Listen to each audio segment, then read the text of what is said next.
This episode of Brains on Games is about bored gods who spread their faith by flicking.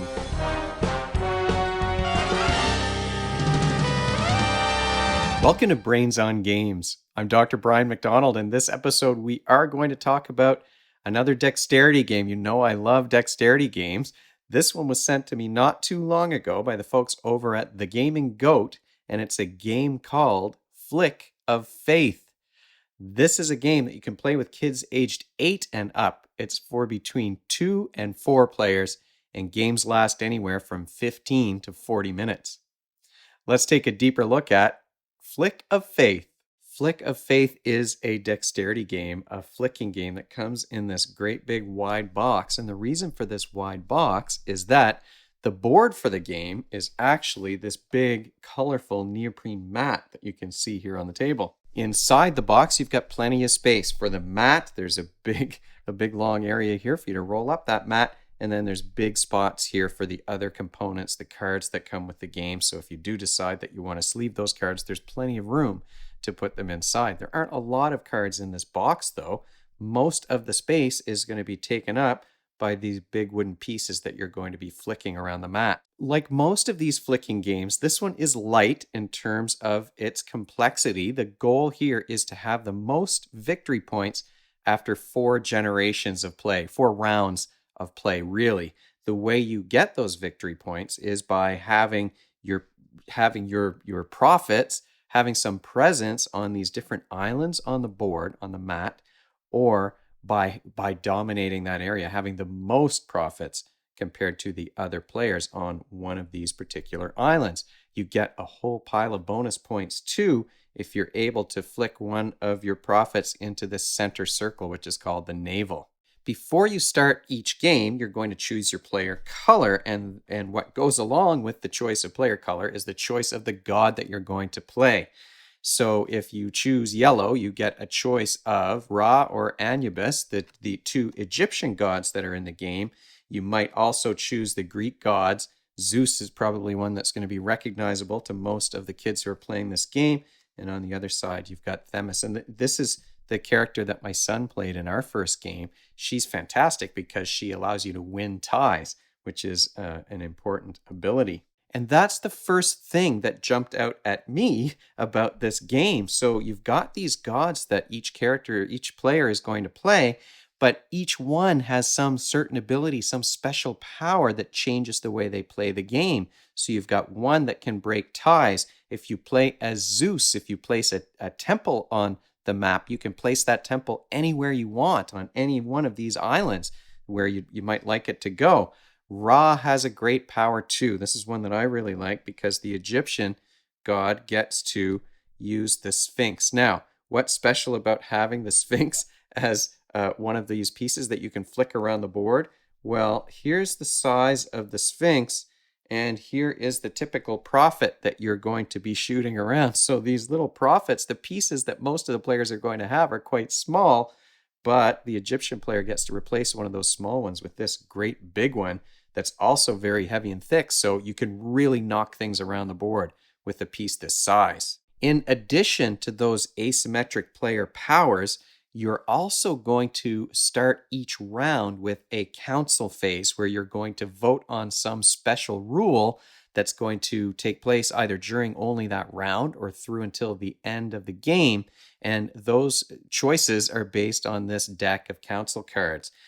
You've got some good options here, but it does add some variability. This is a fairly thick deck, and what you're going to do is draw 2 of those cards. One goes on top and one goes underneath, and each player is going to vote thumbs up for the top one or thumbs down for the bottom one to decide which of these special rules is going to take effect.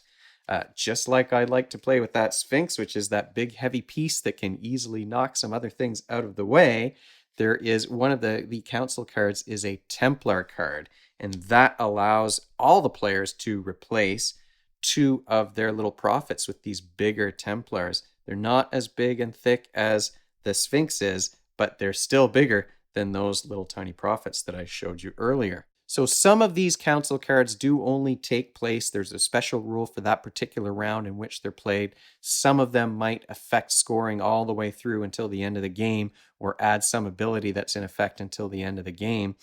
For example, let me find a good one here. You've got the king ape, which is an extra piece that goes out in the middle of the table, and that's going to stay around until you're able to knock it right off. Sometimes it might mean that you can't score victory points on the island that's closest to your player corner, or you score extra victory points for certain islands. So there's all kinds of different rules that will take effect once these council cards are voted upon.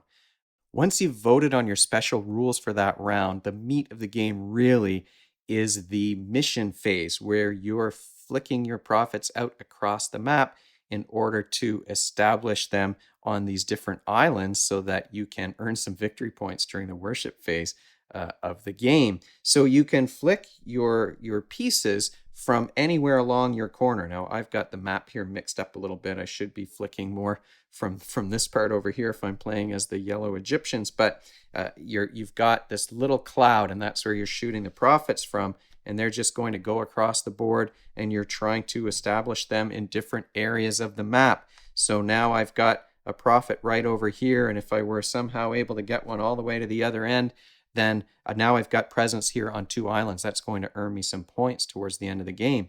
Now this one came close to a city. If you do manage to land one of your profits so that they're touching these circles on each island, you get to place a temple.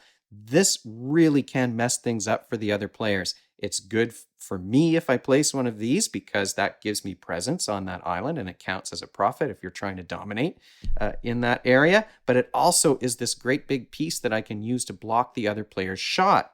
So if my prophet lands in a circle, I can take him off. I can place one of these temples.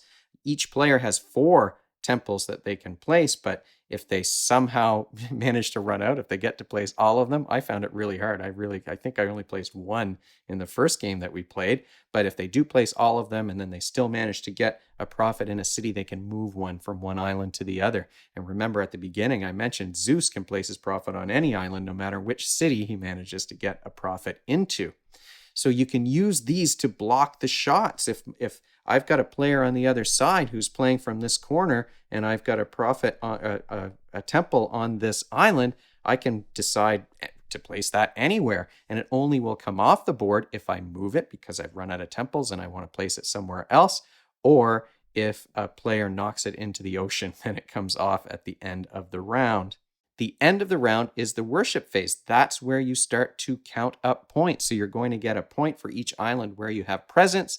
You get extra bonus points for islands where you dominate, where you have more profits and temples than the other players do on that particular island.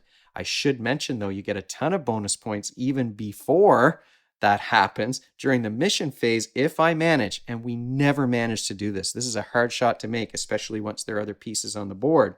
And you want to really wait to make that shot until you do have pieces on the board, because if I manage to get a profit into this center circle, into the navel it's called, I get to score points during the mission phase based on where I have my other pieces. So here I've got presence and domination on 2 islands, so I would get a ton of points just by having shot this guy in here, even before we get to the end of round scoring. So it's a dexterity game with flicking, but you're also trying to do some area control. You're trying to dominate on a particular island and block the other player's shots from being able to knock your figures out of that space. And it is hard to knock one of these temples around. Look how much bigger it is than these little tiny guys that you can see here on the map. So you really would have to hit it pretty hard to avoid, to knock it out of the way without knocking your own person off the board as well. What skills are you practicing when you play a game of Flick of Faith? Well, first of all, it's a flicking game, and so we are talking about motor dexterity. You are really trying hard to gauge what's the force that you need in order to knock these pieces around to the location where you want them to get to. And it takes some practice because, the pieces are different sizes and there's some friction here on the map, but not too much. So you can't hit it too easy. You don't want to hit it too hard because you'll overshoot your target. this is a really good surface to play on. And I certainly like it better than a board that would have been folded because you'd have creases in the middle that would cause some problems. So playing on a neoprene mat with these kinds of pieces is really great. You've also got the spatial skills that you're exercising just a little bit, such as when you're placing these temples to block the other player's shot. You want to think about, well, where am I trying to make sure that I have presence? Where do I want to stop the other players from taking a shot? How can I block them most effectively in order to ensure that they can't disrupt whatever my plan is for that particular round? Final thoughts about Flick of Faith. Well, first of all, I'm really happy that the folks over at the Gaming Goat sent this game my way because I've done lots of previews lately on the channel, but I haven't talked too much about games that are already out there and available that you can order. And this is one that exists in the world that you can already pick up. But it's a beautiful game with this beautiful, colorful mat. You've got all of these great chunky wooden pieces with little temples or prophets drawn on them. The artwork on the cards is really good. You couldn't really see very much from what I was holding up, but it's almost like a sketching kind of a cartoony style. And some of the cards are sort of funny. They have some puns on them. You might get to toss a tornado onto the board. I didn't even mention that. We have some of these little counters in the game, or big cardboard pieces that can disrupt a player's turn. And so it's got a sense of humor, it's got good artwork, and it looks really good. The fact that you're playing with variable powers is also something that not every single dexterity game includes that. So you do get to break the rules a little bit or have some extra rule or ability that you can choose at the start of the game. Plus, you've got the council cards that add some variation and replayability, I think, because every single game that you play is going to be different. You're only playing 4 rounds, you're only activating one of those powers per round. So it really does change things up quite a bit. The strategic placement of the temples is fantastic too. This is really a great addition to a dexterity game because I'm not flicking these onto the board. I am choosing where to place them. So there's no dexterity involved in this part. You've got to hit that shot, get it right into that circle of the city, but then I'm moving that piece anywhere on the island, which I think is really, it does add a little bit of strategy, but it's nothing too complicated for the younger kids.